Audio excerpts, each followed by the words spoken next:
नमो हरिहन्ताणम् नमो सिद्धाणं नमो आयरियाणम् नमो वैद्यायाणम् नमो लोये सवसाहुणम्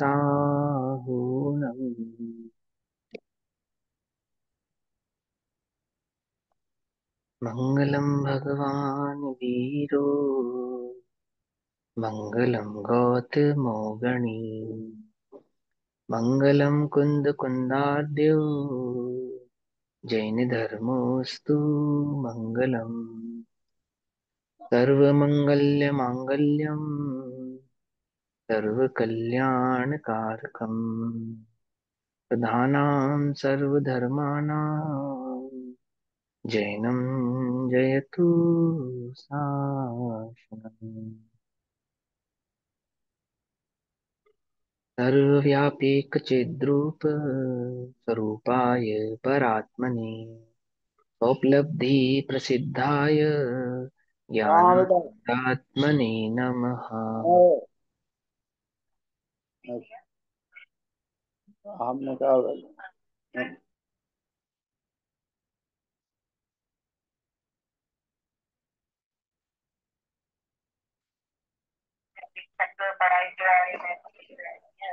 mute कर देना। हाँ।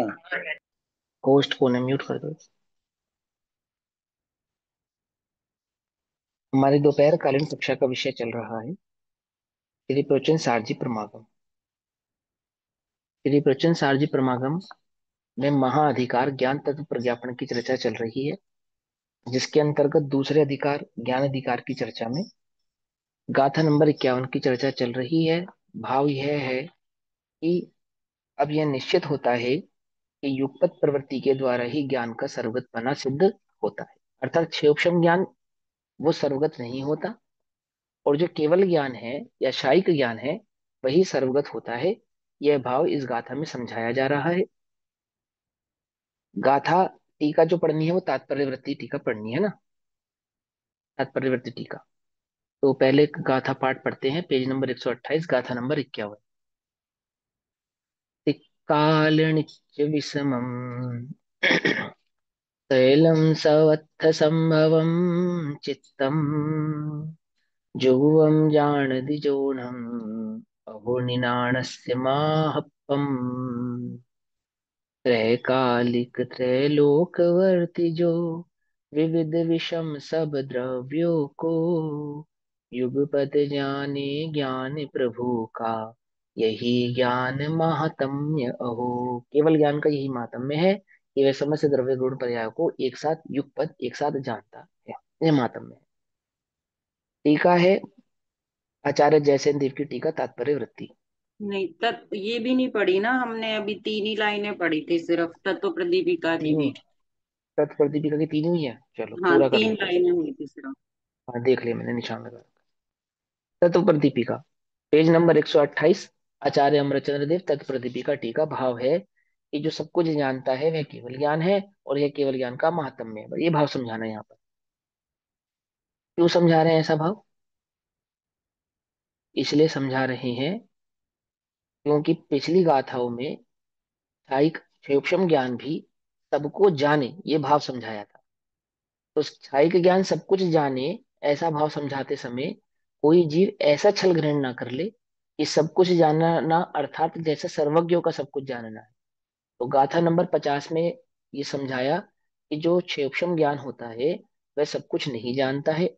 वह उसकी जानने की कुछ सीमाएं हैं, कुछ बाधाएं हैं। कर्म आदि के उदय, द्रव्य इंद्रियां और भाव इंद्रियों का सूक्ष्म आदि उसमें है। और जो केवल ज्ञान है अर्थात सर्वज्ञों का जो ज्ञान है वह केवल ज्ञान अथवा वह शायिक ज्ञान ही वास्तव में सब कुछ जानता है। यह भाव यहाँ पर समझाया जा रहा है। तीनों काल में सदा विषम यानी असमान जाति के, असमान जाति अर्थात छह द्रव्यों की, छह द्रव्यों की जाति है ना, भिन्न भिन्न जाति, छह द्रव्यों के सर्वत्र संभवम सर्व क्षेत्र के चित्रम अनेक प्रकार के समस्त पदार्थों को, अर्थात छह द्रव्यों की समस्त पर्यायों को, जैनम अर्थात जिन देव का ज्ञान, ठीक, जो जिनदेव है वे जैनम, जिनदेव, और जिनदेव का जो अनुयायी सो जैन। तो जैनम जिनदेव का ज्ञान एक साथ जानता है। अहो ज्ञान का महात्म्य, एक साथ जानता है समस्त द्रव्य गुण पर्यायों को, यह ज्ञान का महात्म्य है। वास्तव में शायिक ज्ञान का सर्वोत्कृष्टता का स्थानभूत परम महात्म्य है। इसकी चर्चा हमने आखिरी लास्ट जो हमारी कक्षा हुई है वहां समझी है।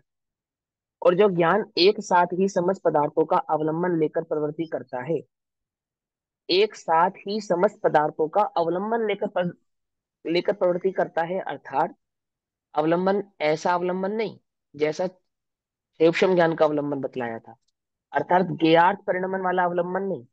अवलंबन कहने का तात्पर्य है निमित्त नैमित्तिक संबंध। ये देखो टीका में इस भाव को बड़े ध्यान से समझना। जब आचार्य अमरचंद्र देव गाथा नंबर 51 की टीका कर रहे हैं, तब आचार्य अमरचंद्र देव को यह भाव पूर्णतः स्पष्ट है कि एक द्रव्य दूसरे द्रव्य का कर्ता नहीं है, और ज्ञान अपनी स्वतंत्र योग्यता से ज्ञाकार रूप होकर परिणमित होकर ज्ञान रूप प्रवृत्ति करता है। यह भाव आचार्य अमृतचंद्र को भली प्रकार से स्पष्ट है।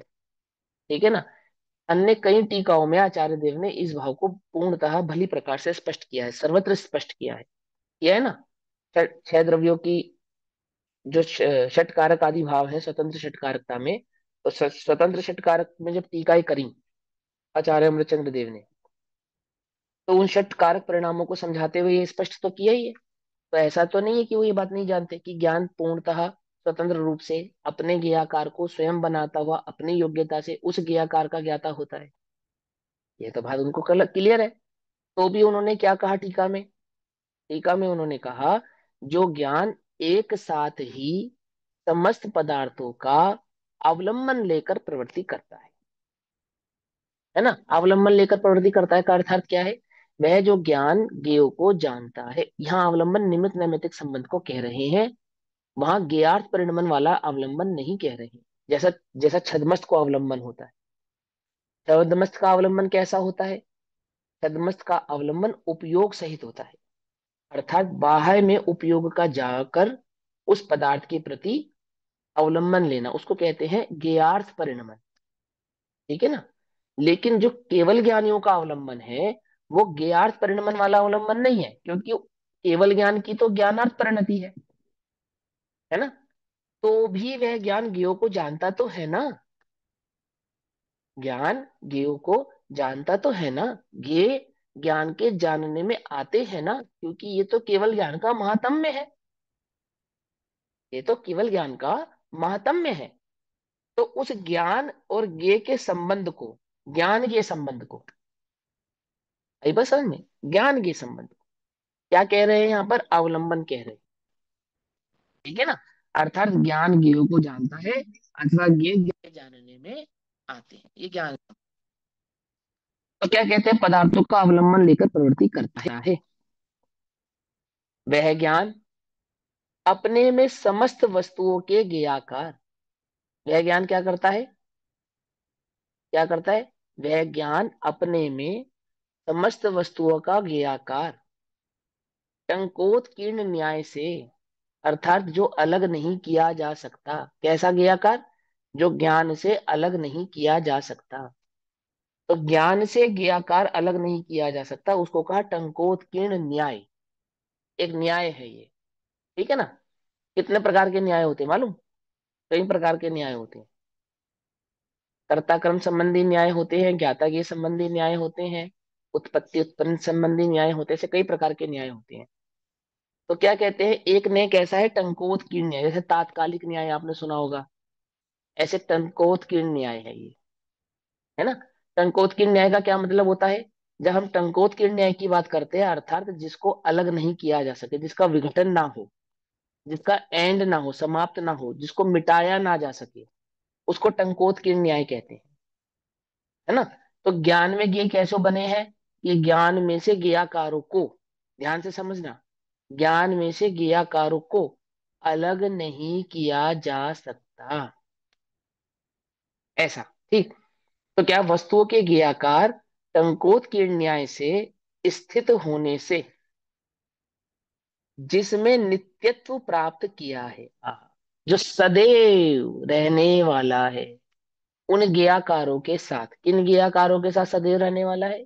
वह जो लोकालोक के ज्ञाकार ज्ञान में बन रहे हैं, वह ज्ञान उन ज्ञाकारों के साथ सदैव रहने वाला है। अर्थात वह केवल ज्ञान सदैव छहो द्रव्यों की समस्त पर्यायों को एक साथ जानने वाला है। आगे अर्थ समझ में? आगे क्या कहते हैं? और समस्त व्यक्ति, व्यक्ति का अर्थ होता है प्रकट करना, व्यक्त करना। व्यक्ति माने इंसान, पर्सन, है ना, आदमी, वो वाला व्यक्ति नहीं। व्यक्ति माने व्यक्त करना। जैसे एक उत्पत्ति, ऐसे एक व्यक्ति। उत्पन्न करना सो उत्पत्ति, व्यक्त करना सो व्यक्ति। तो जैसे समस्त व्यक्ति और समस्त व्यक्ति अर्थात समस्त प्रकटता को प्राप्त कर लेने से, अर्थात जिसने समस्त छह द्रव्यों के द्रव्य गुण पर्यायों को, तीनों काल की पर्यायों को व्यक्त यानी कि प्रकट यानी कि जान लिया है। समझ में बात? जिसने समस्त लोकालोक की समस्त द्रव्य गुण पर्यायों को, तीनों काल की पर्यायों को एक साथ जान लिया है, प्राप्त कर लेने से, जिसके स्वभाव प्रकाशक छायिक भाव प्रकट किया है। क्या कहा? जिसने क्या प्रकट किया है? स्वभाव प्रकाशक छायिक भाव। छायिक भाव किसका है? छायिक भाव छह द्रव्य होते ना, तो छह द्रव्यों में जो छायिक भाव है वो किसका है? वो जीव द्रव्य का है, अपना है। क्योंकि कर्मों का तो वहां पे अभाव हुआ है, प्रकट थोड़ी हुए हैं। क्या? एक भाव, यहाँ समस्त भाव माने समस्त कर्मों का जहां पे क्षय हो गया है, तो जिसने अपने संपूर्ण भाव को प्रकट किया है, आत्मा का संपूर्ण भाव जहां प्रकट हुआ है वो क्या है? वो शायिक भाव है। अनंत दर्शन क्या है? शायिक भाव है। अनंत ज्ञान क्या है? शायिक भाव है। अनंत सुख क्या है? शायिक भाव है। अनंत वीर्य क्या है? शायिक भाव है। ऐसे ही आत्मा के अनंत गुणों की अनंतता को, अनंत भाव को जिसने प्रकट किया है, ऐसे अनंत भाव को प्रकट करने को क्या कहा? शायिक भाव को प्रकट किया। ठीक है ना? तो स्वभाव प्रकाशक अपने अपने समस्त गुणों के समस्त भावों को, समस्त भावों को प्रकट किया है। ऐसा त्रिकाल में सदा विषम रहने वाला। क्या कहा? त्रिकाल में माने हमेशा। अब कभी वो क्या नहीं होगा, छूटेगा नहीं ना, तो वो त्रिकाल हो गया अब। यानी कि सदैव, जब से उत्पन्न हुआ है, अब अनंत काल तक कैसा रहने वाला है? ऐसा का ऐसा ही रहने वाला है। तो ऐसा त्रिकाल में सदा विषम रहने वाला। विषम, विषम का अर्थ क्या था? जो समान नहीं है। हाँ, तो समान क्या नहीं है? कि वो छह द्रव्यों की जो भिन्नता है, रहने वाला, अर्थात असमान जाति रूप से परिणमित होने वाले और अनंत प्रकारों के कारण विचित्रता को प्राप्त संपूर्ण सब द्रव्यों को, समूह को जानता हुआ, अर्थात विषम और विचित्र भाव को ग्रहण करता हुआ, यानी छहों द्रव्यों की समस्त गुण पर्यायों को जानता हुआ। अक्रम से, अक्रम से अर्थात, अनिता आंटी आप बताओ अक्रम का अर्थ क्या है यहाँ पे? अक्रम से मतलब क्या है? मैं बताऊं? हाँ बताओ, अक्रम का अर्थ अक्रम बताओ, से क्या जो, लिखा है यहाँ? हाँ, अक्रम से मतलब आराम सभी से को बताओ, कोई बात प्रकार से जान सके, विक्रम से बार बार से नहीं जान सके, सबको एक तरफ एक ही युगपत ही जान सके। नहीं। हाँ, वो बहुत बढ़िया, वेरी गुड। अक्रम का अर्थ होता है युगपद। युगपद माने एक साथ। ठीक है ना? अक्रम शब्द का ज्ञान, केवल ज्ञान के जानने में भी अक्रम लगता है। एक द्रव्य के अनंत गुणों के प्रभाव में भी अक्रम शब्द लगता है ना? और पर्यायों में क्रम शब्द लगता है, क्रमवर्ती पर्याय। पर्यायों का परिणमन तो है क्रमवर्ती, परंतु केवली के ज्ञान में वे सभी पर्याय हैं अक्रम। क्या कहा? पर्याय स्वभाव से कैसी है? क्रमवर्ती है। सभी द्रव्यों की समस्त पर्याय क्रम भाव से परिणमित होती हैं, है ना?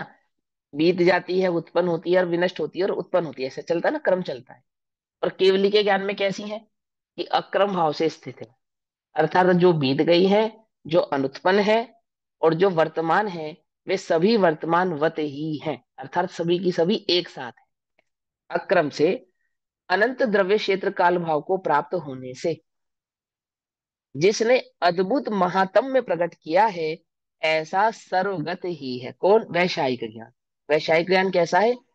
जिनने सर्वद्रव्य क्षेत्र काल भाव आदि भावों को अपने ज्ञान में प्रकट कर लिया है, जान लिया है, अपने स्वभाव को प्रकाशित कर दिया है, प्रकट कर दिया है, ऐसे स्वपर्ग को प्रकाशित करने वाला, अपने आत्मा का आनंद ग्रहण करने वाला वैषयिक ज्ञान भाव कैसा है, वह उस ज्ञान का महात्म्य है। ऐसा यह आत्मा अथवा ऐसा यह ज्ञान सर्वगत है। ठीक। हेयक्षम ज्ञान सर्वगत नहीं है। सर्वगत का मतलब क्या हुआ? सब कुछ जानने वाला नहीं है। गत के दो अर्थ होते हैं, जानना और जाना। ठीक है ना? तो जाना भी कह सकते हैं, जानने की अपेक्षा से कोई आपत्ति नहीं है। तो उस सर्वज्ञ को सर्वगत भी कहते हैं। सर्वज्ञ का मतलब होता है सब कुछ जानने वाला, और सर्वगत का अर्थ होता है सब जगह जाने वाला। आई बात समझ में? समझे भाई? सब कुछ जानने वाला कहेंगे तो कहेंगे सर्वज्ञ, और सब जगह जाने वाला कहेंगे तो सर्वगत। तो जाने वाला है या जानने वाला है? कि जानने वाले को ही जाने वाला कहते हैं, ऐसा। ठीक है, उसका जानना ही उसका जाना है। ठीक। ऐसा। भावार्थ। अक्रम से प्रवर्तमान ज्ञान एक गेय से दूसरे के प्रति नहीं बदलता, इसलिए नित्य है, ऑलवेज है, हमेशा है, परिवर्तन नहीं है ना वहां पर। परिवर्तन में क्या होगा? एक का उत्पाद होगा तो एक का व्यय होगा, एक प्रकट होगा तो एक छूटेगा। जैसे शिवक्षम ज्ञान में आगे आगे पढ़ते जाओ, पीछे पीछे भूलते जाते, होता है ना हमारे साथ। थोड़ी बुद्धि ज्यादा हो तो थोड़ा सा याद रहता है, थोड़ा ज्यादा याद रहता है। बुद्धि कम हो तो थोड़ा कम याद रहता है, लेकिन समस्त याद रहे, या समस्त ज्ञान का ये बने, ऐसा तो होता नहीं है। कुछ याद रहता है, कुछ भूल जाता है, लेकिन केवल ज्ञान में ऐसा नहीं है। तो कैसा है? बदलता नहीं है, सदैव नित्य है। अपनी समस्त शक्तियों के प्रकट हो जाने से शायिक है। शक्तियों के प्रकट हो जाने से अर्थात शक्ति माने पर्याय। शक्ति माने पर्याय, कौन सी पर्याय? अपने द्रव्य की, अपने आत्मा की समस्त भावों की शायिक भाव पर्यायों को प्रकट कर जाने के कारण कैसा है वह? कि वह शायिक है। ऐसे अक्रमिक, अक्रमिक अर्थात युगपत ज्ञान वाला पुरुष ही, पुरुषार्थी ही, आत्मा ही सर्वज्ञ हो सकता है। सर्वज्ञ के इस ज्ञान का कोई परम अद्भुत महात्म्य है। ज्ञान की इस सर्वज्ञता का अथवा सर्वज्ञ के इस ज्ञान का, ठीक है, क्या है? कोई परम अद्भुत महात्म्य है, ऐसा आचार्य अमृतचंद्र देव हमसे कहते हैं। अब इसी गाथा को, गाथा नंबर 51 को आचार्य जयसेन देव तात्पर्य वृत्ति टीका में कहेंगे। तात्पर्य वृत्ति टीका में यही गाथा क्या हो जाएगी? 52 नंबर की गाथा, 52 नंबर की गाथा में कन्वर्ट हो जाएगी। कहते हैं, अब युगपत जानन रूप ज्ञान से ही सर्वज्ञ होता है, ऐसा कहते हैं। आचार्य कुंदकुन देव और आचार्य अमरचंद्र देव की बात को ही आचार्य जयसेन देव थोड़े और सरल शब्दों में कहेंगे। उसके न्याय को बतलाते हुए, उसके नयों को बतलाते हुए वहां बात को वह स्पष्ट करेंगे। अब युगपत जानन रूप ज्ञान से ही सर्वज्ञ होता है, ऐसा कहते हैं। सर्वज्ञ माने क्या? जो सब कुछ एक साथ जानता हो, उसको सर्वज्ञ कहते हैं। जो सब कुछ एक साथ नहीं जानता हो, उसको सर्वज्ञ नहीं कहते। अर्थात जाति स्मरण ज्ञान हो किसी को, वह सर्वज्ञ नहीं है। अथवा किसी को अवधि ज्ञान हो तो वह सर्वज्ञ नहीं है। अथवा किसी को मन परे ज्ञान हो तो वह सर्वज्ञ नहीं है। अथवा किसी को निमित्त आदि ज्ञान हो तो वह भी सर्वज्ञ नहीं है। सर्वज्ञ की क्या शर्त है? कि वो समस्त द्रव्य गुण पर्यायों को एक साथ जानता हो, वह सर्वज्ञ है, ऐसा। ठीक है ना? ये समझाना चाहते हैं। आगे और स्पष्ट करेंगे, वहां बतलाएंगे सूक्ष्म, अप्रगट, प्रच्छन्न आदि पर्यायों को जानने वाला, माने इस प्रकार के शब्दों का इस्तेमाल करेंगे। वो भाव पहले समझा चुके हैं, फिर भी करेंगे। क्यों करेंगे? कि किसी प्रकार की कोई त्रुटि और छल आपके चित्त में नहीं रहना चाहिए। सर्वज्ञता का स्वरूप भली प्रकार से ज्ञान में लक्षित होना चाहिए, ऐसा। जानता है, कौन जानता है? कौन है वो जो जानता है? उत्तर, जिनेन्द्र देव का ज्ञान जानता है। तो जिनेन्द्र देव भगवान को ज्ञान प्रकट हुआ है ना, वो ज्ञान जानता है। कैसे जानता है? अथवा क्या जानता है? कि युगपत एक समय में ज्ञान जानता है। वो जो सर्वज्ञ भगवान को ज्ञान प्रकट हुआ है, वह ज्ञान ऐसा है कि वह युगपत होकर जानता है, अर्थात एक साथ जानता है। अहो, स्पष्टतया, स्पष्टतया अर्थात सिद्ध करने की आवश्यकता ही नहीं है जिसको, स्पष्ट है ना? जैन ज्ञान अर्थात सर्वज्ञ के ज्ञान का महात्म्य देखो, देखो। महात्म्य देखो, भगवान के ज्ञान का क्या महात्म्य है, कि वे सब कुछ जानते हैं, ये महात्म्य है। पर को नहीं जानना, ये महात्म्य नहीं है। सब कुछ जानना, ये महात्म्य है। ऐसा। ठीक। प्रश्न, वह जैन ज्ञान किसको जानता है, कैसे जानता है, पहले बतलाया कि युगपद होकर जानता है। ओहो, बड़ा महात्म्य है। अब ये भी बतलाओ किसको जानता है। तो अर्थ या पदार्थ को जानता है, अर्थ कहो या पदार्थ कहो। अर्थ को, पर्याय को भी अर्थ कहते हैं, ठीक है, और पदार्थ को द्रव्य भी कहते हैं। ऐसा भी एक नय है, जहाँ अर्थ का अर्थ पर्याय होता है और पदार्थ का अर्थ द्रव्य होता है। फिर भी इन्होंने कहा अर्थ या पदार्थ। या शब्द हम कब लगाते हैं, जब एकार्थवाची भाव होता है तो या लगाते हैं, और अनेकार्थ होता है तो और लगाते हैं, मालूम। ठीक है ना। तो क्या लिखा, अर्थ या पदार्थ को जानता है। आप अर्थ कहो चाहे पदार्थ कहो, उसको जानता है। कौन है, केवल ज्ञान। यह अर्थ शब्द अध्याहार है, अर्थात पूर्व गाथा से लिया गया है। ये अर्थ कैसा है, ये अर्थ शब्द कैसा है, ये अध्याहार है। अध्याहार है का मतलब क्या हुआ, इस गाथा में नहीं है, पिछली गाथा में समझाया था, उसकी तारतम्यता से यहाँ पर प्रकट किया गया है, ऐसा कह रहे हैं। किसको जानता है, पदार्थों को जानता है। बोले ये अर्थ या पदार्थ शब्द गाथा में तो नहीं कहा। बोले वो कॉन्टिन्यूटी में चल रहा है ना, तारतम्यता से चल रहा है ना।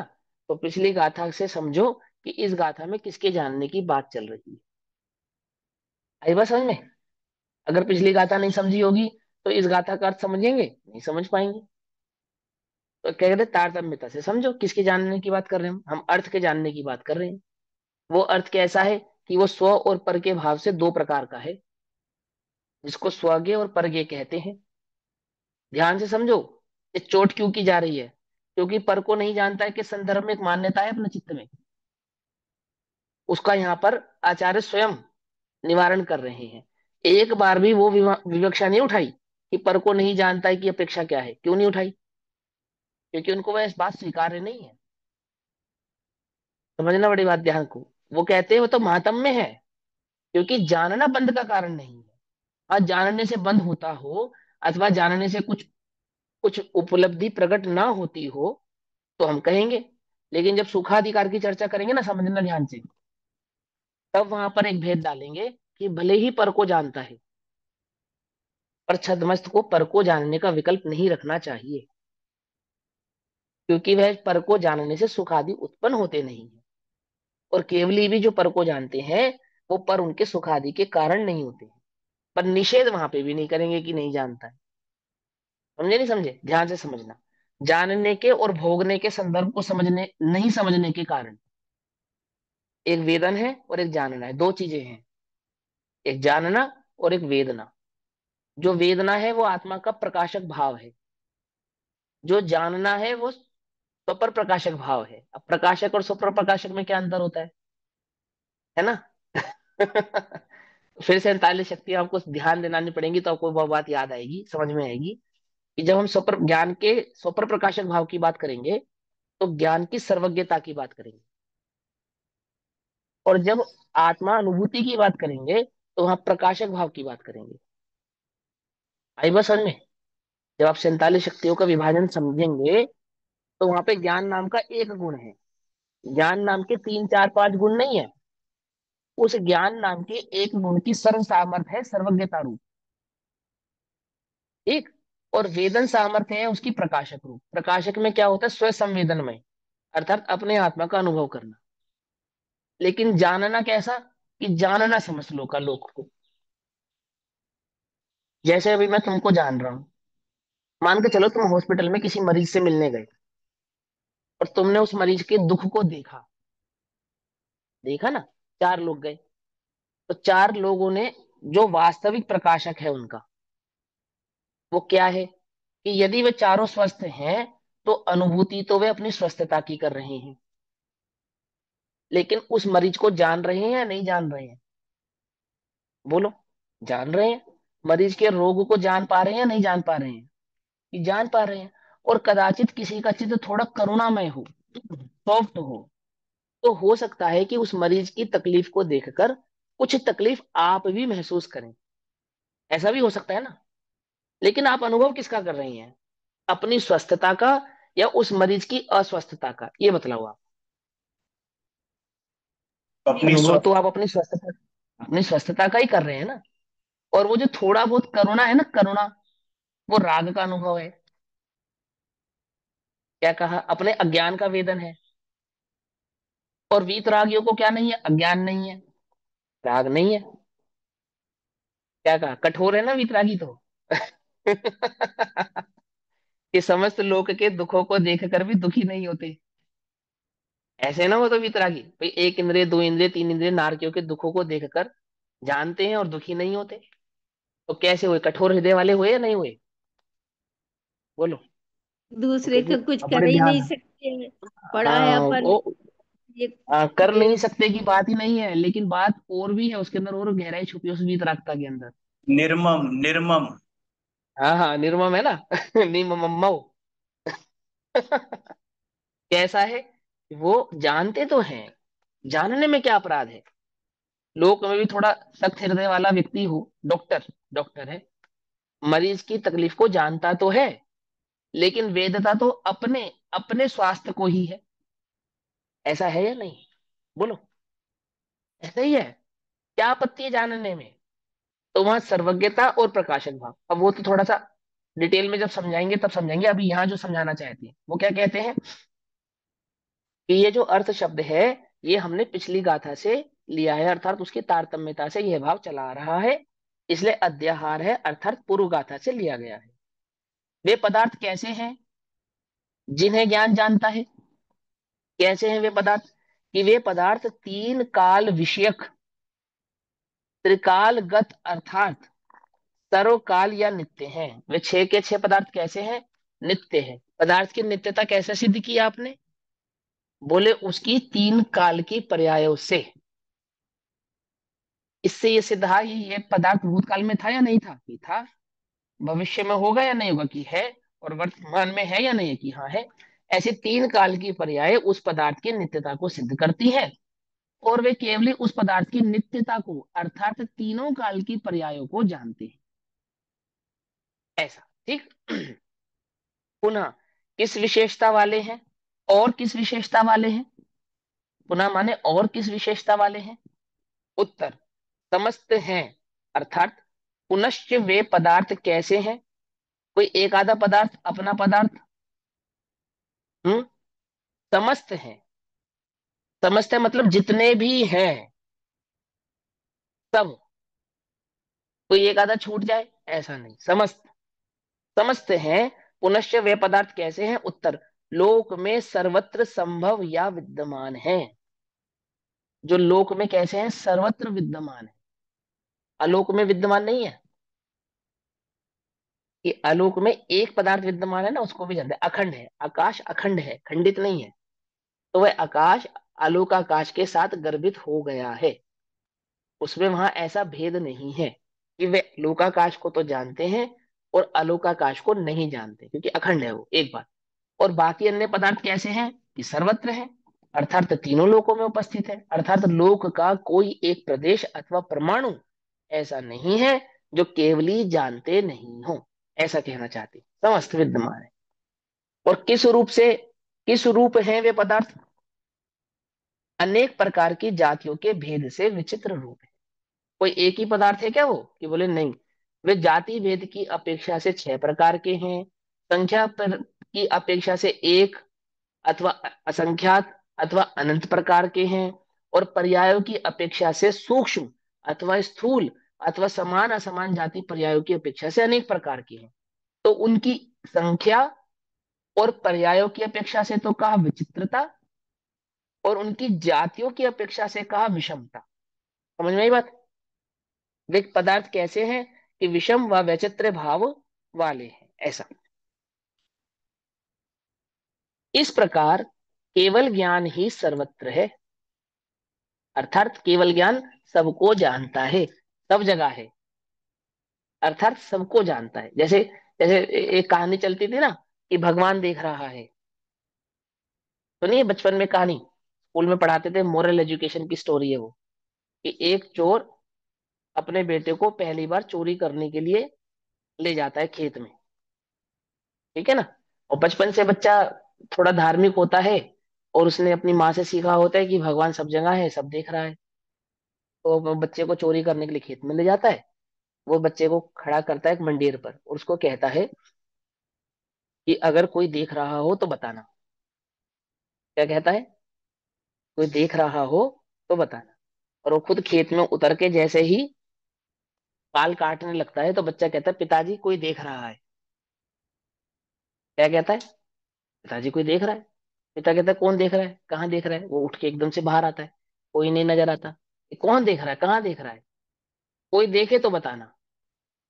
वो फिर पूछता है, कोई देख तो नहीं रखी पिताजी, कोई देख रहा है ना? तो उसको दो चार बार होने के बाद वो पूछता है, भाई कौन देख रहा है? बोले भगवान देख रहा है ना। आप ही तो कहते हो सर्वत्र है, सब देखता है। समझ नहीं बात, समझ में? किसकी अपेक्षा से सर्वत्र है, सब सब जानता है या देखता है? बोले ज्ञान की अपेक्षा से। ऐसे ही ज्ञान कैसा है? ये ज्ञान सर्वत्र है। सर्वत्र है अर्थात सब कुछ जानता है। सर्वत्र है अर्थात सब कुछ जानता है। केवलियों का ज्ञान सब कुछ जानता है, ऐसा। इस प्रकार केवल ज्ञान ही सर्वत्र है। इस प्रकार कथन रूप से एक गाथा है, और उसके बाद समस्त पदार्थ के परिज्ञान होने से परमात्म ज्ञान होता है। ठीक है ना? अर्थात छह द्रव्यों के स्वरूप को जानने से, वस्तु व्यवस्था को समझने से क्या होता है? पदार्थ ज्ञान, यानी कि परमात्म ज्ञान, यानी अपनी आत्मा का ज्ञान अथवा अपनी आत्मा का अनुभव प्रकट होता है, सम्यक दर्शन प्रकट होता है। इस प्रकार प्रथम गाथा है। तथा परमात्म ज्ञान से समस्त पदार्थों का ज्ञान होता है। इस प्रकार दूसरी गाथा है। 48 49 नंबर की गाथाओं से ये भाव चला आ रहा है ना। तो उन्होंने क्या कहा? इस प्रकार केवल ज्ञान ही सर्वत्र है। 47 नंबर की गाथा तक सर्वगत और सर्वत्र ये भाव समझाया। उसके बाद क्या हुआ? उस कथन से यह समझाया कि एक गाथा के बाद समस्त पदार्थों के परिज्ञान होने से परमात्म ज्ञान होता है। 48 नंबर की गाथा में ये समझाया कि जो सबको जानता है वो एक को जानता है। फिर 49 नंबर की गाथा में क्या समझाया? कि तथा परमात्म ज्ञान से समस्त पदार्थों का ज्ञान होता है, अर्थात जो एक को जानता है वो सबको जानता है। इस प्रकार दूसरी गाथा है। फिर उसके बाद क्रम प्रवर्त ज्ञान से सर्वज्ञ नहीं होते हैं। क्या कहा? क्षयोक्षम ज्ञान रूप प्रवृत्ति करने वाले जीव सर्वज्ञता को प्राप्त होते नहीं है। क्या मतलब? कि यदि उन्हें यह भ्रम हो गया हो कि मैं अपने क्षयोक्षम ज्ञान से समस्त जीव को जान जानकर सर्वज्ञ हो जाऊंगा, तो कहते हैं ऐसे सर्वज्ञता प्रकट होती नहीं है। तो कैसे प्रकट होती है फिर सर्वज्ञता? इस प्रकार इस गाथा को कहने के बाद उन्होंने कहा कि सर्वज्ञता तो युगपत ज्ञान से सर्वज्ञ होते हैं। सर्वज्ञ तो वह है जिनको युगपत प्रकट होता है, अर्थात वे सर्वज्ञ यानी केवल ज्ञान प्रकट होता है। और वह केवल ज्ञान कैसे प्रकट होता है? कि वह केवल ज्ञान शुद्धोपयोग का फल है। समझे या नहीं समझे? शुद्धोपयोग का फल है, ये हम पूर्व गाथाओं में स्पष्ट कर कर आ चुके हैं। ये दूसरी गाथा है। इस प्रकार समूह रूप से सातवें स्थल पर पांच गाथाएं कौन हुई? इन पांच गाथाओं की तारतम्यता क्या थी? कि पांच गाथाओं की तारतम्यता यह थी, जो सबको जाने एक को जाने, जो एक को जाने वो सबको जाने। फिर उन्होंने कहा कि सबको जानने वाला वह केवल ज्ञान है, और जो क्रम क्रम से जाने वो छह उपशम ज्ञान है। और छह उपशम ज्ञान की प्रवृत्ति करने से केवल ज्ञान प्रकट होता नहीं है।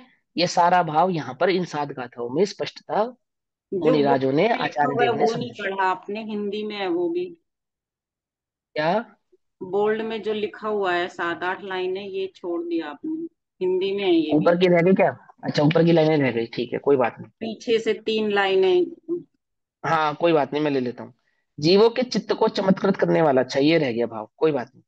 जातियों के भेद रूप से विचित्र रूप है, पेज नंबर 129 पे फिर से आ जाओ। उसका विस्तार इस प्रकार है। विस्तार भाव रह गया।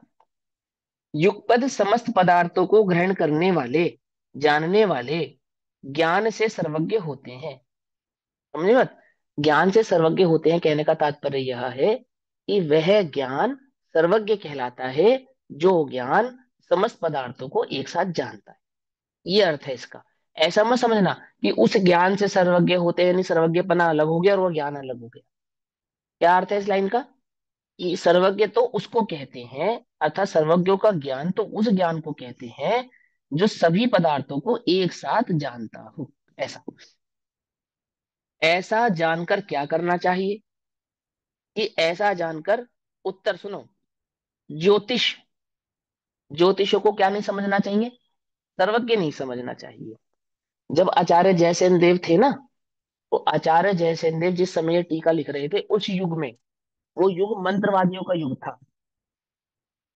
मालूम, आज से 1000 वर्ष पहले जो युग था, वो मंत्रवादियों का युग था, भट्टारक काल था वो। क्यों बना था वो भट्टारक काल? जब आप इतिहास पढ़ेंगे तो आप जानेंगे कि वो तंत्र मंत्र आदि आदि, ये शंकराचार्य हुए ना जिन्होंने इतने जैनों को मरवा दिया, इतने साधुओं को मरवा दिया, किसके बल पे मरवा दिया था? कि जो बड़े बड़े राजा होते थे, है ना, मंत्री होते थे, सेठ होते थे, उनको अपने धर्म का अनुयायी बनाने के लिए ये क्या करते थे? चमत्कार दिखाते थे, मंत्र आदि की शक्तियां दिखाते थे, और उन मंत्र आदि की शक्तियों को दिखाकर उन्हें अपना अनुयायी बना लेते थे, और अपना अनुयायी बनाकर फिर इस प्रकार का उपदेश करते थे कि ये हमारे घातक हैं, आदि आदि हैं, आप इनको, इनका संहार कर दो। ऐसा भेद खड़ा होता था। अब इतिहास पढ़ोगे, इतिहास में सब जानने को मिलेगा। तो क्या कहते थे वो अपने आप को? कि हम सर्वज्ञ हैं। जैसे राजा श्रेणी की कथा से आप स्पष्टता से जान सकते हैं कि ये सर्वज्ञता की लड़ाई होती है, जिसमें शेलना कहती है कि सर्वज्ञ तो जिनेंद्र देव ही होते हैं, और उसमें राजा श्रेणी कहता है कि नहीं, मेरे गुरु भी सर्वज्ञ हैं, है ना।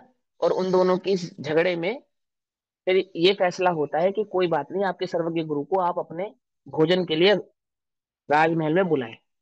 और फिर वो उनकी कोई एक वस्तु गायब कर देती है और कहती है कि तुम्हारे गुरु तो सर्वज्ञ हैं, स्वयं जान जाएंगे कि कहाँ है। ऐसा ऐसा करके वो पूरा सिनेरियो है। ये भट्टारकों का समय था जब ये स्टोरी लिखी गई, आज से 1000 वर्ष पहले। तो आचार्य जयसेन देव जब टीका लिख रहे हैं, तो इस टीका में उस भाव को प्रस्तुत कर रहे हैं इस अलग तरीके से। आचार्य अमृतचंद्र देव ने नहीं किया ये, वह तो उसी संतति को चला रहे हैं, लेकिन यहाँ पे एक एक्स्ट्रा भाव जोड़ा अपनी तरफ से आचार्य जयसेन देव ने। उन्होंने कहा कि भैया, कौन सर्वज्ञ नहीं होता? ज्योतिष, मंत्रवाद, रस सिद्धि। रस सिद्धि मतलब रसायन आदि से किसी प्रकार की उपलब्धि कर लेना। जैसे शुभचंद्राचार्य के भाई ने एक रसायन बनाया था ना, जो पर्वत पर डाल देने पर स्वर्ण बन जाता था, है ना। तो इसको रसायन सिद्धि कहते हैं। ऐसे कई प्रकार के रसायन आदि की सिद्धि आदि जितने खंड विज्ञान, अर्थात जो क्षयोक्षम ज्ञान के भेद हैं, अथवा जो निमित्त आदि ज्ञान के भेद हैं, ठीक है ना। तो ज्योतिष, मंत्रवाद, रस सिद्धि आदि जितने खंड विज्ञान अर्थात क्षयोक्षम ज्ञान के भेद हैं, वे अज्ञानी जीवों के चित्त को चमत्कृत करने वाले। अज्ञानी जीव तो उन्हीं सर्वज्ञ समझ लेते हैं। एक उदाहरण मैंने आपको और दिया था कि श्रीमद रायचंद जी के संदर्भ में लोगों को ऐसा लगने लगा कि वे सर्वज्ञ हैं, है ना। और श्री अकेले श्रीमद रायचंद जी नहीं थे, ऐसे और भी जीव थे जिनका क्षयोक्षम ज्ञान थोड़ा विशेष हो, तो लोग उनको सर्वज्ञ समझने लगते थे, सर्वज्ञ कहने लगते थे, ठीक है ना। तो क्या कहते हैं? चमत्कृत करने वाले और परमात्म तत्व की भावना के विनाश करने वाले हैं। ये सब कैसे हैं? इस चमत्कृत करने वाले ज्योतिष, रस विज्ञान, मंत्रवादी आदि आदि कैसे हैं? जो आत्मा का वास्तविक स्वभाव है, स्वरूप है, ज्ञान का जो वास्तविक लक्षण है, अथवा वस्तु स्वरूप का जो वास्तविक ज्ञान है, उसको विस्मृत कर देने वाले हैं, भुला देने वाले हैं, उसका विनाश कर देने वाले हैं। केवल ज्ञान को प्रकट करने वाली उस शुद्धोपयोग की संतति को मिटा देने वाले हैं। जिनका चित्त कहाँ लगा है? मंत्रवादी, ज्योतिषादि, रसायन आदि सिद्धि के ज्ञाताओं के प्रति आकर्षित है, उनके चित्त में क्या नहीं हो सकता? जो परमात्म तत्व की भावना है वह सिद्ध नहीं हो सकती, क्योंकि ये ज्योतिष है ना, ये ज्योतिष आदि, ये रसायन सिद्धि आदि, ये कर्ता कर्म को पुष्ट करते हैं। ये ज्ञाता ज्ञेय को पुष्ट नहीं करते हैं, ये एकत्व, ममत्व, कर्तृत्व और भोक्तत्व की भावना को पुष्ट करने वाले हैं। ये ज्ञातृत्ववादी की भावना को पुष्ट करने वाले नहीं है। ज्ञातृत्व अकर्तृत्व की भावना को पुष्ट करने वाला तो वह सर्वज्ञता का स्वरूप है, जो उस ज्ञानी के चित्त में विखात अर्थात भले प्रकार से प्रकट हुआ है। ठीक, ऐसा समझा रहे हैं। तो भावना का विनाश करने वाले हैं, उनका आग्रह छोड़कर। क्या छोड़कर? उनका आग्रह छोड़कर। आग्रह छोड़कर अर्थात, आग्रह छोड़कर अर्थात कि उससे इस प्रकार का चित्त ना जोड़कर कि ज्योतिष बता रहा है तो ज्योतिष माने वो कर्ता कर्म की सिद्धि ना कर कर कि मैं कर सकता हूं जगत में, अथवा मंत्र आदि करने से मैं किसी का भला बुरा कर सकता हूँ, अथवा ज्योतिष आदि से मैं अपने भविष्य आदि को बदल सकता हूँ, अथवा रसायन सिद्धि आदि से अपने पुण्य पाप आदि को बदल सकता हूँ। ऐसे उस चक्कर में, उस लोभ में, उस आग्रह को छोड़कर तीन लोक तीन काल संबंधी समस्त वस्तुओं को एक साथ प्रकाशित करने वाले, अविनाशी अर्थात कभी नाश को प्राप्त नहीं होने वाले, अखंड एक प्रतिभास रूप, जो अखंड एक ज्ञान जानन रूप है, ऐसे सर्वज्ञ शब्द से वाच्य जो केवल ज्ञान है। सर्वज्ञ कहने का अर्थ हुआ, जब हम कहते हैं सर्वज्ञ, तो वह जो केवल ज्ञान स्वरूप भाव प्रकट हुआ है भगवान को, वह उसकी उत्पत्ति के कारण रूप, जो समस्त रागादि विकल्प जाल से रहित सहज शुद्ध आत्मा के अभेद ज्ञान रूप है। अर्थात उसकी उत्पत्ति का कारण जो एक शुद्धोपयोग है, ठीक है ना, उसकी भावना करना चाहिए, ऐसा तात्पर्य है। केवल ज्ञान को प्रकट करने का कारण कौन है? कि वह एक आत्म अनुभव और एक आत्म अनुभव की स्थिरता, वह उस केवल ज्ञान को प्रकट करने का कारण है। अगर कोई भावना भाने योग्य भाव है तो वह एक शुद्धोपयोग ही है, जगत में अन्य कोई भाव भाने योग्य नहीं है, ऐसा क्या है, ठीक है ना। फिर क्या कहते हैं, अब वो भाव समझाते हैं। इस प्रकार केवल ज्ञान ही सर्वज्ञ है। इस प्रकार कथन रूप से एक गाथा है, उसके बाद समस्त पदार्थों के परिज्ञान होने से परमात्म ज्ञान होता है, इस प्रकार प्रथम गाथा है। तथा परमात्म ज्ञान से समस्त पदार्थों का ज्ञान होता है, इस प्रकार दूसरी गाथा है।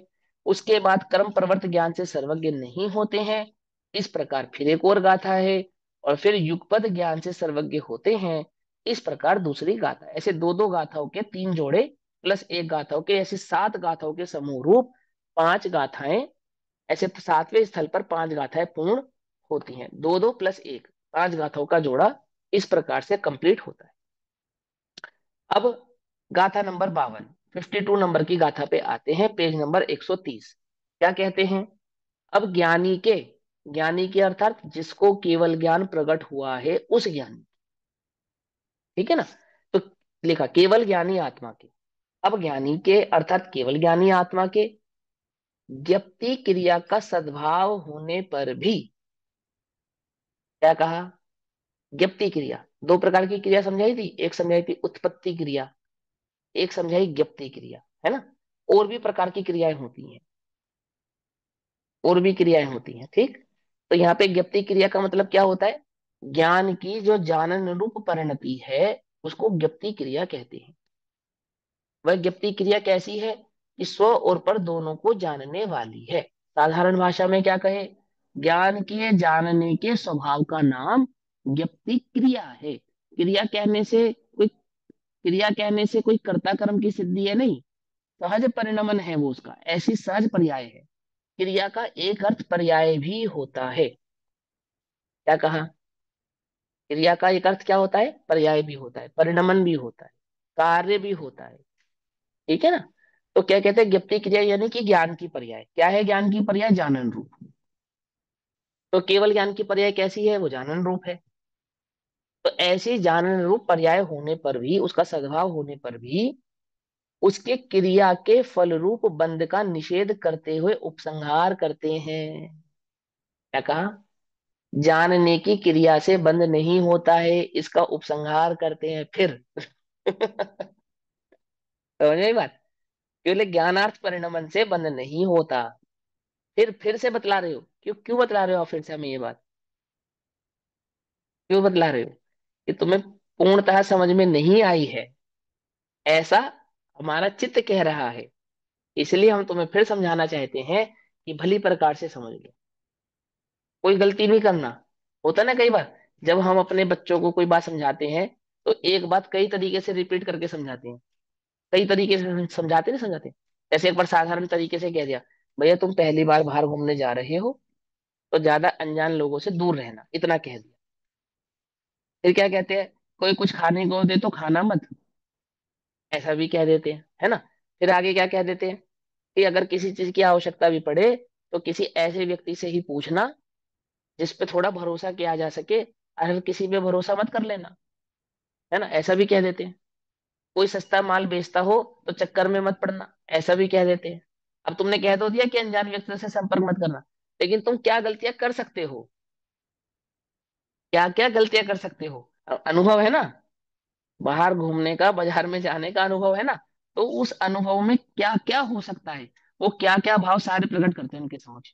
इतना कहकर शांति नहीं पड़ती क्या, कि भैया बाहर अनजान व्यक्ति पे भरोसा मत करना। इतना कहकर शांति नहीं पड़ती, हर तरीके से समझाते हैं।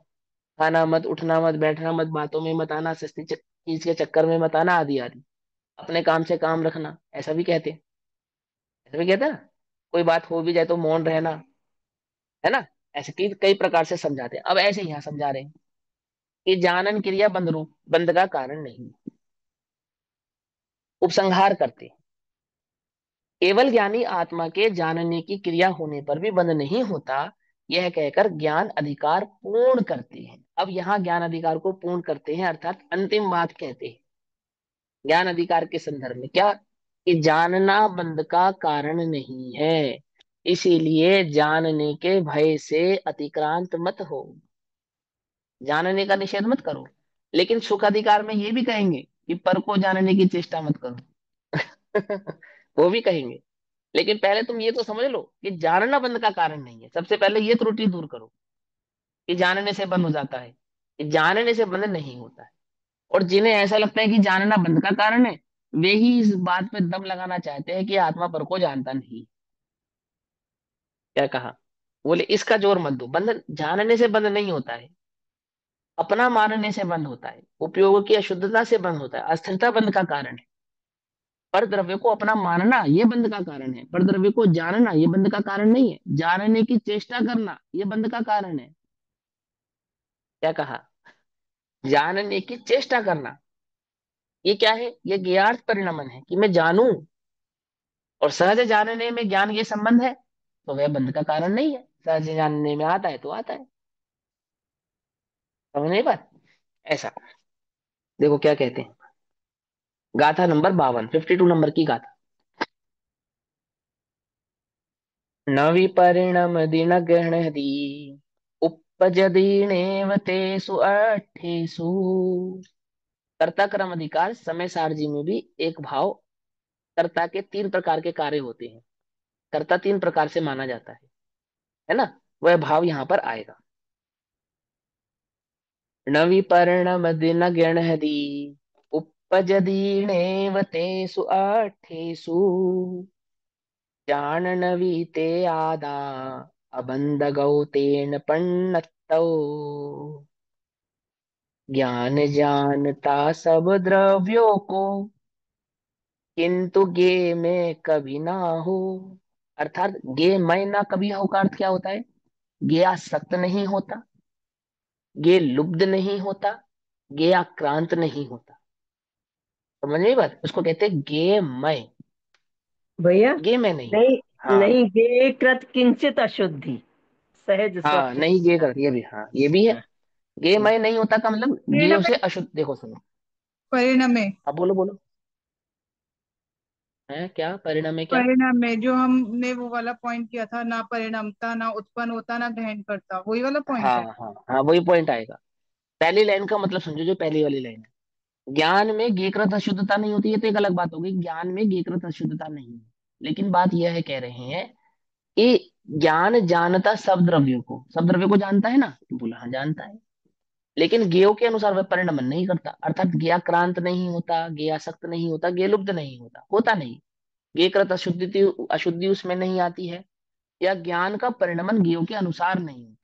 ये सारे भाव इसके अंदर आएंगे। फिर वो समझाएंगे कि कर्ता का कर्म तीन प्रकार का होता है, विकर्य प्राप्ति आदि आदि के प्रकार से तीन प्रकार का, है ना। वही का वही सिद्धांत, क्योंकि वो न्याय है ना, वही का वही न्याय यहाँ पर फिर से समझाएंगे आपको। ज्ञप्ति क्रिया में लगने वाला न्याय, वहां पे तो द्रव्य की अपेक्षा से न्याय समझाया था कि कुम्हार ने घड़ा बनाया, लेकिन कुम्हार घड़े का कर्ता नहीं है। तो घड़े की कर्ता कौन है, बोले मिट्टी घड़े की कर्ता है। ये समझाया वहां पर। तो उन्होंने तीन प्रकार से समझाया कि कुम्हार घड़े का कर्ता क्यों नहीं है, क्योंकि कर्ता का कर्म तीन प्रकार का होता है, वो न्याय है। तो पहली बार आपने वो न्याय वहां पढ़ा था, इसलिए वो न्याय मैंने आपको फिर से यहाँ याद दिला दिया। जैसे आपने अभी टंकोत की न्याय पढ़ा ना, तात्कालिक न्याय पढ़ा, ऐसे ही जैन सिद्धांत का कर्ता के कर्म के न्याय को यहाँ समझाएंगे कि कर्ता का कर्म तीन प्रकार का होता है। कैसा तीन प्रकार का होता है, कि या तो वह जैसे कुछ उत्पन्न करे, क्या उत्पन्न करे, जैसे किसान खेत में अनाज उत्पन्न करता है, उत्पन्न करे, समझ में बात। या कोई उसमें विकार्य करे, जैसे धागे से कपड़ा बना देते हैं हम, अथवा रॉ मटेरियल से अन्य वस्तुएं बना देते हैं। तो या तो फिर वो कोई उसमें उत्पन्न करे, उदाहरण है ये सिर्फ, कि या तो किसी वस्तु को प्रकट किया आपने, या उस वस्तु में कोई छेड़छाड़ की, या उस वस्तु से कुछ लिया और दिया, तो कार्य कर्ता कर्म संबंध सिद्ध होगा। अन्यथा तो कर्ता कर्म संबंध सिद्ध होता नहीं है। यदि आप किसी को उत्पन्न नहीं कर सकते, उसमें कोई छेड़छाड़ नहीं कर सकते, और उससे कुछ ले दे सकते नहीं है, तो क्या हुआ? तो बोले फिर कुछ नहीं हुआ। तो जब ज्ञान में ये जानने में आए, तो ज्ञान के कारण ये उत्पन्न हुए या ज्ञों के कारण ज्ञान उत्पन्न हुआ? ये बोले ना तो ज्ञान के कारण ज्ञ उत्पन्न हुए, ना ज्ञों के कारण ज्ञान उत्पन्न हुआ। ज्ञान अपनी सत्ता से था, ज्ञ अपनी सत्ता से थे। चलो जी, तो फिर ज्ञों ने ज्ञान में या ज्ञान ने ज्ञों में कोई छेड़छाड़ की होगी? कि नहीं, ज्ञान ने ज्ञों में और ज्ञ ने ज्ञान में भी कोई छेड़छाड़ नहीं की। तो कुछ लिया दिया गया होगा, ज्ञान ने ज्ञों को लिया होगा, और ज्ञों ने ज्ञान से कुछ लिया होगा, या एक दूसरे को कुछ दिया होगा। इन्हें लिया दिया भी कुछ नहीं। तो बोले जब कुछ लिया दिया नहीं, कोई छेड़छाड़ नहीं हुई, और उत्पत्ति नहीं हुई, तो बंद किस बात का? क्या कहा? तो बंद किस बात का? बंद होने के लिए तो उत्पत्ति हो, छेड़छाड़ हो, या लिया दिया गया हो, या उत्पत्ति या छेड़छाड़ या लिए दिए गए की भावना भाई गई हो। क्या समझा? है ना? तो ना तो लिए दिए गए की भावना है सर्वज्ञता के ज्ञान में, ना छेड़छाड़ की भावना है, और ना कुछ उत्पन्न करने की भावना है। तो फिर वह बंध का कारण नहीं है, ऐसा समझे। ज्ञान जानता सब द्रव्यों को, किंतु ज्ञेय में कभी ना हो। ज्ञेयों के अनुसार परिणमित कभी नहीं होता, ग्रहता और उपजाता भी नहीं। है ना? ना तो उन्हें ग्रहण करता है, ना उन ज्ञेयों को उत्पन्न करता है। अतः अबंधक उसे कहो, इसलिए वह तो अबंधक है। क्योंकि बंद होने के लिए तीन काम होने चाहिए। पहला काम होना चाहिए ज्ञेयमय, अर्थात ज्ञेय से ज्ञान अथवा ज्ञान से ज्ञेय। क्या ज्ञेयों के कारण ज्ञान और ज्ञान के कारण ज्ञेय है? कि बोले नहीं, एक दूसरे की सत्ता एक दूसरे के आधार से नहीं। समझे? तो अच्छा, तो कुछ एक दूसरे को लेते देते हैं, ग्रहता। ज्ञान ज्ञेयों को और ज्ञेय ज्ञान को ग्रहण करता है? बोले नहीं, ग्रहण भी नहीं करते। तो फिर उत्पन्न तो करते होंगे। ज्ञेयों के कारण नवीन नवीन ज्ञान उत्पन्न होता है ना। बोलो, तुम बाजार से किताब खरीद के लाए, तुमने पढ़ी, तो तुम्हारे ज्ञान में वृद्धि हुई या नहीं हुई? बोलो, अभी तुमने प्रवचन सार जी नहीं पढ़ा होता, तो प्रवचन सार जी का ज्ञान तुम्हें हो गया होता? नहीं होता ना। तो फिर, और प्रवचन सार जी गए, और तुम्हारे ज्ञान में वृद्धि हुई, तो हो तो गई वृद्धि। बच्चा स्कूल जाता है तो कुछ सीखता है ना, उपजाता है ना, ज्ञान प्रकट करता है नहीं करता है? हाँ, बात तो सही है, प्रकट तो करता है। तो हो गया ना ज्ञेय से ज्ञान। किताबें नहीं होती तो ज्ञान नहीं होता। पकड़ में आ रही बात? नहीं पकड़ में आ रही? कैसे कैसे तर्क है? तो क्या कह रहे हैं कि ग्रहता ग्रहण करता है या उपजाता है? बोले ना उत्पन्न करता है, ना ग्रहण करता है, और ना ही किसी प्रकार की छेड़छाड़ होती है। तीनों ही काम नहीं होते। नहीं होते, तो भैया वह ज्ञान तो अबंधक है। उस केवल ज्ञान को बंध का कारण नहीं कह सकते, ऐसा समझा रहे। ये देखो यहाँ क्या पर कहते हैं। दूसरा पॉइंट सिद्ध करा है ना। पहले तो वो कहा कि मोह द्वेष बंध का कारण है ना। यहाँ हाँ, पर दूसरा पॉइंट सिद्ध कर दिया, जानना बंध हाँ, का कि कारण। जानना बंध का कारण नहीं है। और क्यों बंध का कारण नहीं है? तो वो न्याय समझा रहे हैं कि बंध के करने के लिए ज्ञान और ज्ञों के बीच में तीन प्रकार का कार्यकर्ता कर्म संबंध सिद्ध करना पड़ेगा। पहला, ज्ञेयमय होना, दूसरा ग्रहता होना, और तीसरा उपजाता होना। अब तीनों सिद्ध नहीं होंगे तो बंध भी सिद्ध नहीं होगा, ऐसा कहेंगे। ये निवृत्ति प्राप्य और विकार है ना यही। हाँ, वही है, बिल्कुल करेक्ट है। वही है निवृत्ति, प्राप्य और विकार। वही है, कर्ता का कर्म तीन प्रकार का होता है, निवृत्ति, प्राप्य और विकार। वो वही बात यहाँ पर ग्रहता, उपजाता और ज्ञेयमय का आधार से कही गई है। वही का वही नए पूरा का पूरा यहाँ पर उपस्थित कर दिया गया है। ठीक है? तो देखो क्या कहते हैं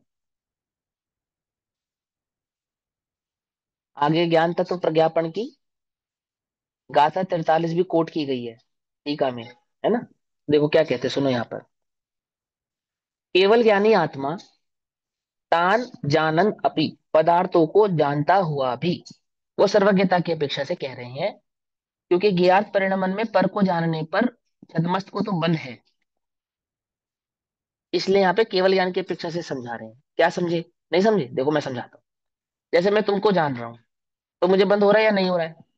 अब बात ऐसी है कि तुमको जानने के कारण तो नहीं हो रहा है, तो भी तुमको जानना मेरे लिए बंध का कारण है। बोले क्यों? क्योंकि ये राग के बिना नहीं हो सकता। छद्मस अवस्था में पर को जानना राग के बिना नहीं हो सकता। और केवल ज्ञान में ये बात विपरीत हो जाती है।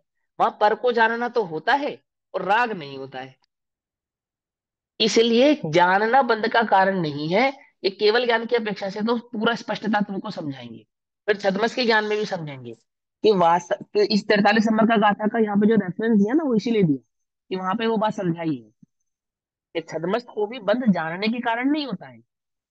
बंध तो उसको भी अशुद्ध उपयोगिता के कारण ही होता है, परंतु छद्मस अवस्था में उपयोग की अशुद्धता और पर को जानना ये एक साथ वर्तते हैं। जैसे मिथ्यात और अनंतानुबंधी एक है या अलग अलग है? बोलो। अलग अलग है।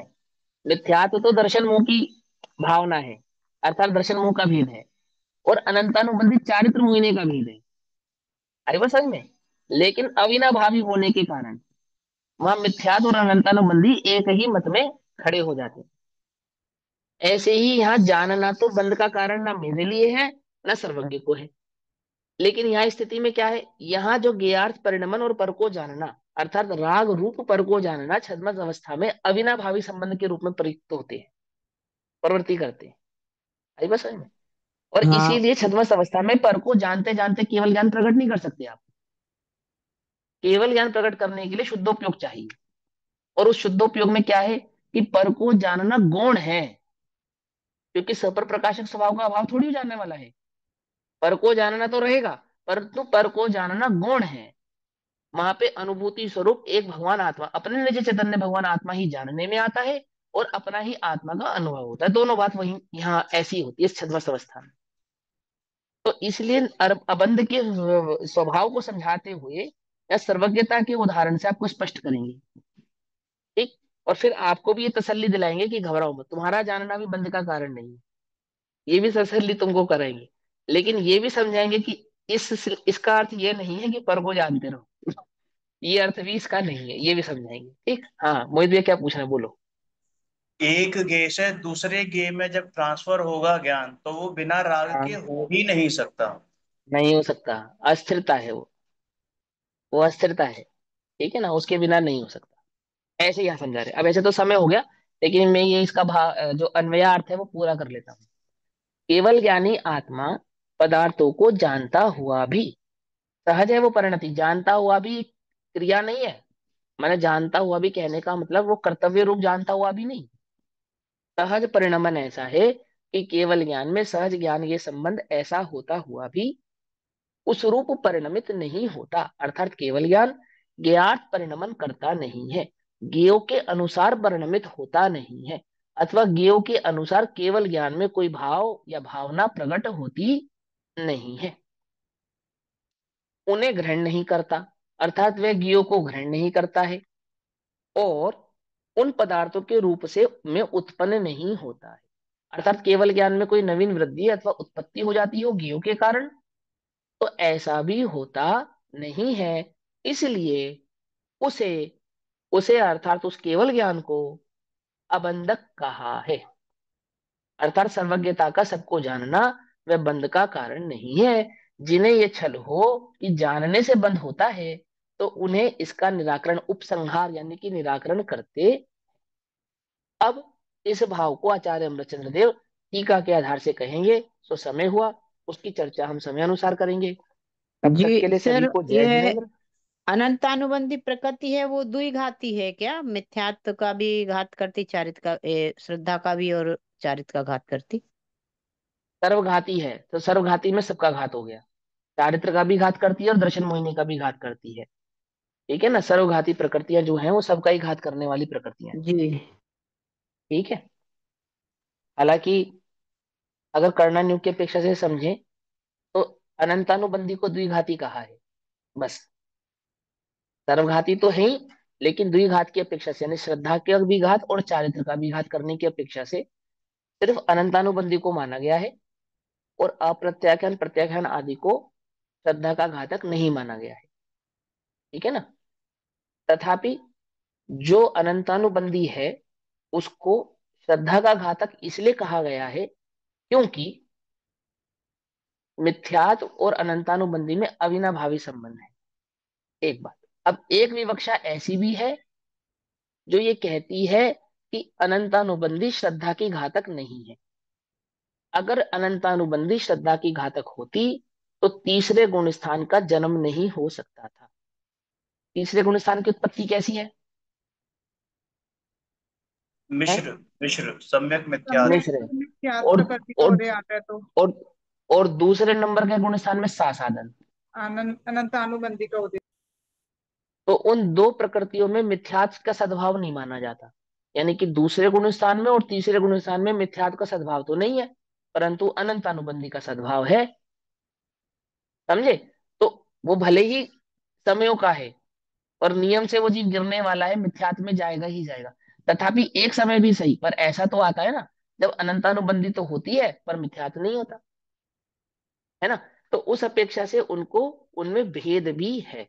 उनके भेद को किस प्रकार से स्वीकार किया वो भी समझना चाहिए, और उनके अविनाभावी संबंध को किस प्रकार से स्वीकार किया वह भी समझना चाहिए। ऐसे दोनों प्रकार से वहां पे समझना चाहिए। ओम नमः सिद्धेभ्य।